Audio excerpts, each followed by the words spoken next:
एक बार की बात है कि यशोदा मैया प्रभु श्री कृष्ण के लालनों से तंग आ गई और छड़ी लेकर श्री कृष्ण की ओर दौड़ी।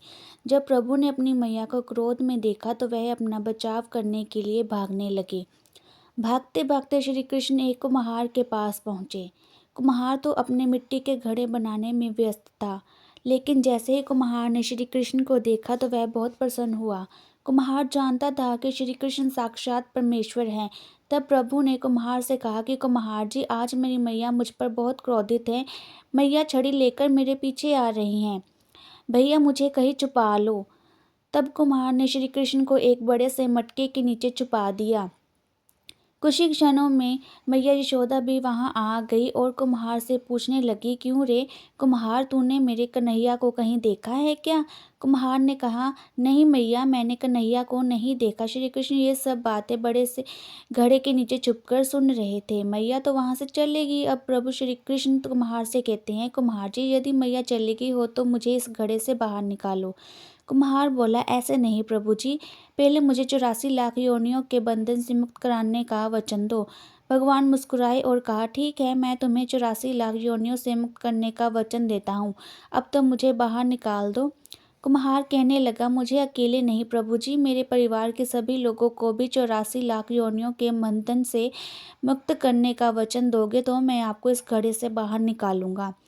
प्रभु जी कहते हैं, चलो ठीक है, उनको भी 84 लाख योनियों के बंधन से मुक्त होने का मैं वचन देता हूँ। अब तो मुझे घड़े से बाहर निकाल दो। अब कुम्हार कहता है, बस प्रभु जी, एक विनती और है, उसे भी पूरा करने का वचन दे दो तो मैं आपको घड़े से बाहर निकाल दूंगा। भगवान बोले, वो भी बता दे, क्या कहना चाहते हो? कुम्हार कहने लगा, प्रभु जी, जिस घड़े के नीचे आप छिपे हो उसकी मिट्टी मेरे बैलों के ऊपर लाद के लाई गई है। मेरे इन बैलों को भी 84 के बंधन से मुक्त करने का वचन दो।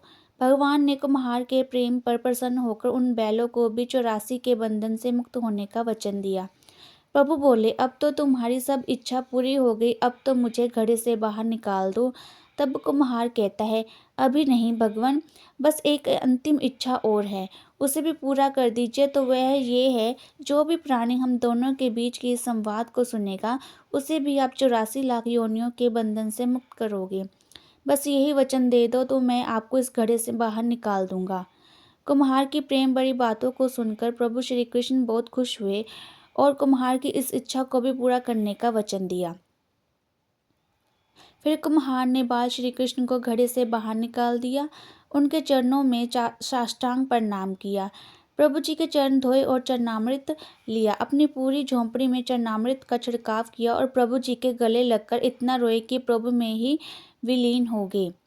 जरा सोचें, जो बाल श्री कृष्ण 7 कोस लंबे चौड़े गोवर्धन पर्वत को अपनी इकनी अंगुली पर उठा सकते हैं, तो क्या वो घड़ा नहीं उठा सकते थे? लेकिन बिना प्रेम रिझे नहीं नटवर नंद किशोर।